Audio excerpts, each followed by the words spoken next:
Hey, it's Tony Sweet from Truth Be Told. We have an exclusive interview just for you. We had author Larry Holcombe, who wrote the book The Presidents and UFOs. We were at Roswell, yes, for the 70th anniversary of Roswell. We had a great time. We hope you enjoy this right here on Truth Be Told.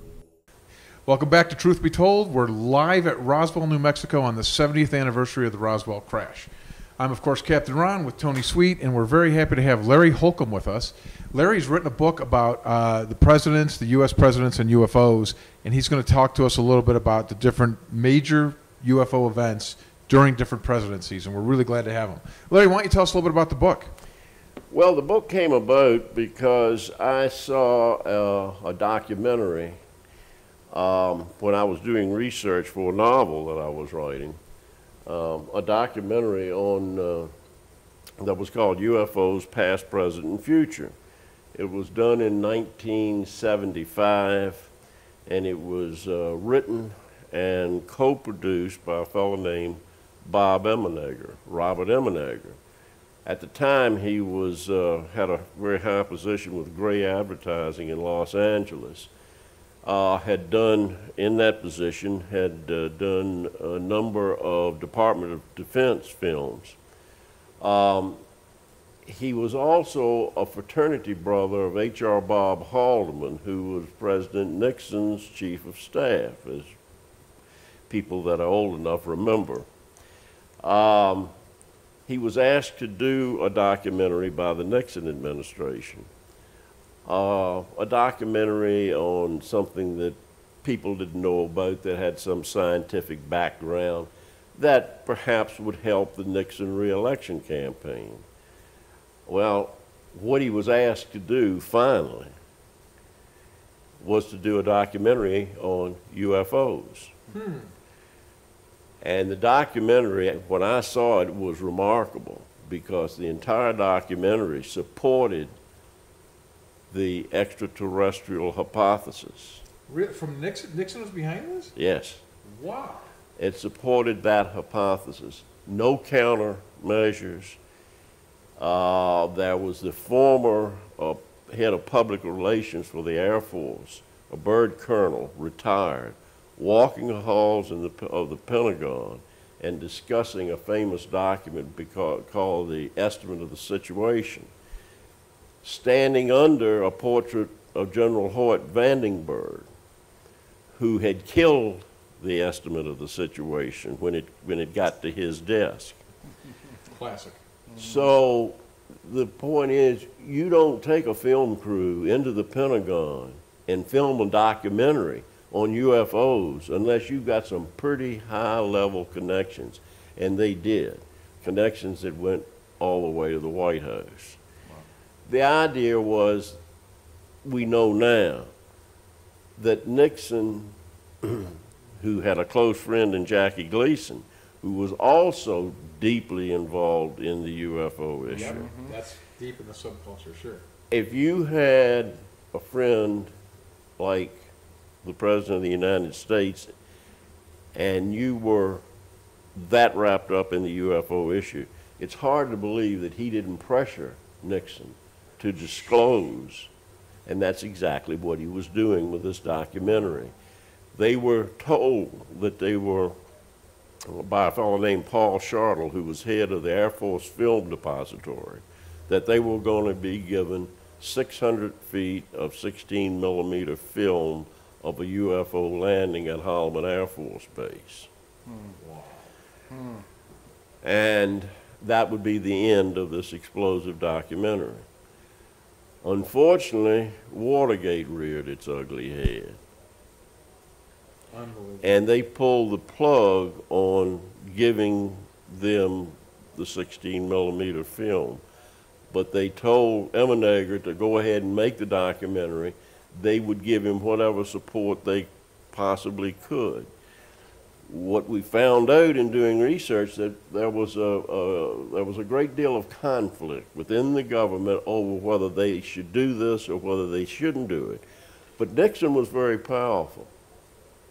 People forget, they look at him as a villain now, but at that time, he was reelected by almost a historic majority of the population. He was extremely powerful. and he could do pretty much what he wanted to do, and if he said he wanted that documentary made, it was going to be made. But when Watergate came up, they decided that that might be counterproductive instead of productive. Anyway, that's the heart of this book, but my agent said, you know, we need more than that. Yeah. Why don't you go and do all of the presidents? And that's how this book came about. Larry, that's the first time, I mean, obviously I read tons of this stuff. I've never heard that we were that close to having something at that high a level be released, that footage. And look how close we were. If Watergate didn't happen, maybe we would This have would had that. be a Completely possibly different a world different now. world. Yeah. Amazing the ramifications. Well, I'm going to ask you, I've always noticed that Eisenhower, Truman, and even Nixon seem to either have had encounters with UFOs, seen UFOs, even I've heard about the Jackie Gleason, you know, going to the base with Nixon. But after Nixon, it seems to, you don't hear much about any presidents actually even talking about UFOs or seeing a UFO, other than Reagan, or seeming that interested. Jimmy Carter saw a UFO. Well, he did, but I mean, Nixon seemed to be really involved with. He was, and I think that part of that stemmed from his relationship with Gleason. But you had Gerald Ford. Before he became president, he wrote a long letter to Mendel Rivers saying that these UFOs or saucers should be investigated. There should be congressional investigations. I've got a copy of the letter. And it was adamant. They said that the people in his district in Michigan, there were a lot of sightings in Michigan back in 1966. And the people in Michigan were up in arms and putting a lot of pressure on Jerry Ford, and he wanted to get to the bottom of it for his constituents. When he became president, he became a clam. Right. You see? So then you had Carter, who said, when I get into office, I'm going to get all the files and investigate it. When he got into office, he became a clam. Now, Reagan, as the story goes, Reagan's people had a hard time holding him down because he had had 2 sightings. Right, I remember that. Yeah. And he wanted to talk about it, but his people, I won't say his handlers, his advisors, thought that it would not be good publicity. Clinton? Clinton had an interest in it. He said he was going to. He said he was going to. Yeah, and on 2 or 3 occasions, Webb Hubbell said that Clinton told him, I want you to do 2 things for me. I want you to find out about the JFK assassination and the real story on UFOs. Hubbell said he couldn't find out either. He couldn't get any files on either one, except what was public. Didn't Clinton have something? I thought in the folklore somewhere there's something where Clinton tried to dig it up and they told him stop looking at this. He said publicly that he sent some people to Roswell to check the story out, and he said it wasn't a spaceship. But he's also made some public statements that I wouldn't be the first president that high-level bureaucrats lied to. See? He's made several statements that were strange. Even George W. Bush, who I thought when I wrote the book, there's one thing about writing a book on current events change. So you write a book and it's in print, and then you find out things have changed. And I didn't think that Bush the younger had a great deal of interest in it, or if he did, he was consumed with the 9/11 and the aftermath of that and the war and what have you. But he has made some statements, and this was on, I think it was on the Jimmy Kimmel show, that Jimmy Kimmel asked him if he saw any UFO files. And he quickly, Bush said, baby. And my daughters have asked me the same thing. And Kimmel said, did you tell your daughters anything? He said, no. And then they went on, Kimmel was still probing a little bit, and they went on to say, and he said, are you going, can you tell me at least something, and I forget what the question was, and Bush says, I'm not telling you nothing. Yeah, there you go. So, the simple, if you read between the lines, it would be very simple for Bush just to deny anything. Yeah, just to say, yeah, no. And I think that was very telling. That is very telling. That's like what I always say on our show is that you don't drive a white Bronco down the 405 if you didn't do anything wrong. Right. Right? Something's there. Smoke is fire. Here's a question that's also in the folklore I'd love to ask you. Do you have anything, did you do any research on isn't it Truman? They say that he cut a deal with the aliens. There's always that. That's what's in the folklore. Is that do you find any credibility to that? That he's the one guy that actually met with them? I don't know. Well, first of all, it was really Eisenhower. Excuse me, Eisenhower. That the story's built. Yes, Eisenhower. There were two events. He was supposed to have been vacationing in Palm Springs and flown secretly. Right, and it was missing. To Muroc, which was later Edwards Air Force Base, and had a meeting with aliens. I don't buy that story, and I explain in the book why I don't buy that story. Okay. The second event was the following year when he was supposedly bird hunting in Georgia, and he was missing for 48 hours, which would be plenty time for him to fly to Holcombe Air Force Base. And we've got several people who say they were at Holcombe Air Force Base when Eisenhower was there. Now, there are stories that say, well, we know that the plane was parked at the end of the runway, which in effect shut the runway down. But there are people that say there was a UFO came in and hovered and landed in front of the president's plane. Another one hovered over top of it. And Eisenhower got out of the plane and walked over and went into the UFO and was in it for 45 minutes. Now, I personally don't believe that. I don't believe that the President of the United States, even back then, that the Secret Service would let him walk out of the plane by himself, get into an alien spacecraft who could snap the door shut and fly him off to goodness. So, but I do believe he was there. And I do believe that there were a disc-shaped craft or crafts that were there at the same time. As far as making a treaty with the aliens, how do you make a treaty with a race of people that are a million years more advanced? I mean, they could vaporize you. Right. We know who's in charge here. Right. But there's also something that he also had some stuff between the lines when he said the fear of the military-industrial complex, that whole thing. You want to speak to that a little bit? Don't you think that's a... Oh, I think that's what he was referring to. When he left office, his final address to the nation was his concern about the military-industrial complex.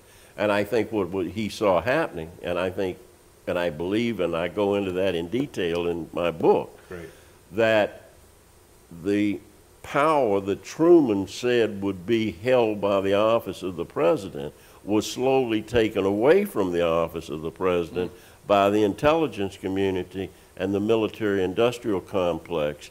And Eisenhower saw that happening, and he warned against it. And it has happened because I think now that there are a group of people, whether they were a group called Majestic 12 or some other name, that there were a group and still is a group, a very limited group of people deep within the intelligence community. and deep within the military-industrial complex that control this information. They control what president, when information can be given to a president, what president has a need to know, and how deep that need to know goes. Doesn't that make sense to you? It makes sense to me. Whether MJ-12 is real or not, it seems like it's credible to me. But even if it's not, there's probably something like that. Yes. Right? Right. That's how you feel. That's how I feel. Yeah. That's exactly right. So, Yeah. I think that there's some modern presidents, that probably had more knowledge than others. I think Reagan was highly thought of by the intelligence community, and he was probably briefed in greater detail. Carter probably wasn't. Right. Yeah, he didn't seem like it. And in fact, George Bush Sr., former CIA, I think he would, if anybody, would have more knowledge of any of this information than anybody. What do you think about that? I think you're right, but not necessarily because he was director of Central Intelligence, which was only for 1 year. There have been a lot of other directors, but he was vice president for 8 years under Reagan. He was highly thought of by the intelligence community. I mean, they named their headquarters after the man. Right. Yeah.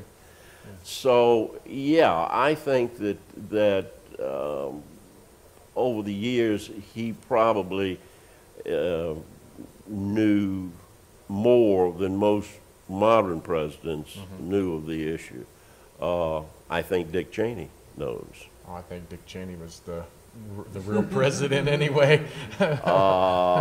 And Donald Rumsfeld, I think, is in that group of people in the loop of knowledge. So, and I document my reasons why. I found in a presidential library, I think it was the Ford Library, I got a letter from Rumsfeld when he was Ford's chief of staff to Dr. J. Allen Hynek, asking Hynek if he had any new information on his UFO studies to please let him know. And Hynek I have a letter back from Hynek to Rumsfeld saying that he would, and he did send him some information. Wow. That's huge. So These are things you'll find in a presidential library. Right. You won't find you a have to look smoking for 'em. gun. I was going to say you probably have to look for it. too. Right. Oh, they roll with those carts with all these boxes on them that are full of files, and you think, Jesus. Yeah. So, well, in your book, The Presidents and the UFOs, A Secret History from FDR to Obama, who has had the most sightings in their terms? Well, Reagan had two that he talked about. Carter's had a sighting, but Jimmy Carter, President Carter, he just said, I don't think it was a spaceship, but I don't know what it was. Yeah, he just saw it, but he did file a MUFON thing. Yeah, He saw a yeah. UFO. Larry, can I ask you this? But I was talking about in the terms of like the most sightings for just in general, because that's I don't know I think during their terms. Yeah. I think that probably the Truman administration. Truman. Yeah, that was really the golden years. I mean, that's when we were experimenting out here, in the desert out here, with rockets, setting off atomic bombs. It stands to reason that whoever's up there, They're like coming down to see what's going on. they want to see what's going on. I think that what crashed here was a probe, just like we send to Mars from a mothership Right. that could be as far away as the moon, that sent probes here, and the probes were probably expendable. They didn't want them to crash, but if they did, they just said, big deal. That's the way it goes. And the beings in the craft, now this is my theory after doing a lot of research, the beings in the craft were probably engineered beings that were part of the craft, the operation of the craft.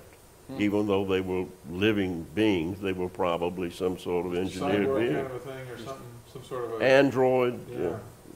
Oh, I was going to ask you that. So you've done all this research. You sit in the presidential libraries, which God bless you for doing that kind of work, because that's tough stuff.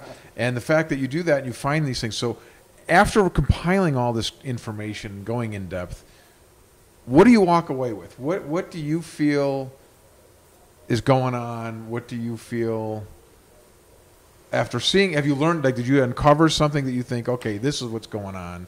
They don't tell the presidents. They do tell the presidents. Do you think? What do you think the bottom line is? My personal belief is still straight line. You know, people talk about time travelers, interdimensional questions. But I still believe in the old straight line Nuts and theory bolts. that we are being visited and have been visited for years and years, probably back to biblical times, maybe before. Maybe they were involved with life on this planet. Maybe if you think of the biblical story of Adam and Eve, that not as it's written, but there may be some basis of fact there. Yeah. Maybe we are their offspring. Well, like we talked about today, it's like they say in there that, you know, God created them in our image. I'm like, Could be God's created us in That's their right. image. Yeah. We have DNA manipulation now. Why wouldn't they have had that then? Right. You know, so that's my belief, and it makes sense to me. Maybe it's all three, Yeah. and I think it's quite possible that we are being visited by a number of alien races. You know, there's and I covered it in the book, the famous Condon report that put an end to Project Blue Book, that University of Colorado collected $500,000 from the government for writing this fiction, this Right. piece of total fiction. Right. They collected $500,000 from right up the road from the University of Colorado, that's the Air Force Academy, and they're teaching their students, and I forget the physics course, but in a physics book for a physics course, chapter 33 is unidentified flying objects. wow. And the conclusion was that there may be, and this is what they're teaching their students, there may be as many as 4 different races of extraterrestrials visiting Earth. That was being taught to the students at the Air Force Academy when Condon and the University of Colorado getting $500,000 for putting out pure fiction. Well, if there's one, why couldn't there be? There could be any number. Well, If there's one, that's there could right. be 10. That's right, and in all levels of development. Yes, sir. Well, Larry, thank you so much for joining us today. We really appreciate you being here and doing the research that you do, because I know us and our audience that we are so fascinated and we learn. We don't get to go to the libraries and do the study because we're lazy probably, but we appreciate people like you. And where can people pick up your book? Amazon. They can go to Barnes and Noble. If they don't have it, they can get it in a couple of days. Any bookseller can get it quickly now. You know, they print these things. Right, pretty quick. They move them. They move them out pretty quick. But yeah, Amazon has it. As a matter of fact, it had. I'm real proud of it. Has 60%. Last time I checked, it was a 60% 5-star rating. Good for you. Good for you, Larry. That's From, amazing. From the reviewers of the book. So, That's Perfect. and I didn't know but 3 of them. That's the truth. Well, So I'm this is very Larry. proud of that. This is Larry Holcombe, and the book is "The President and UFOs," and it's a secret history from FDR to Obama. So go out and pick up the book. We appreciate you for being on the Truth Be Told. You can go to our website, truthbetoldwebtv.com, to find out more information about Larry here. And I'm Tony Sweet. This is Captain Ron. Until next time, we'll be here live from Roswell, New Mexico. Be right back.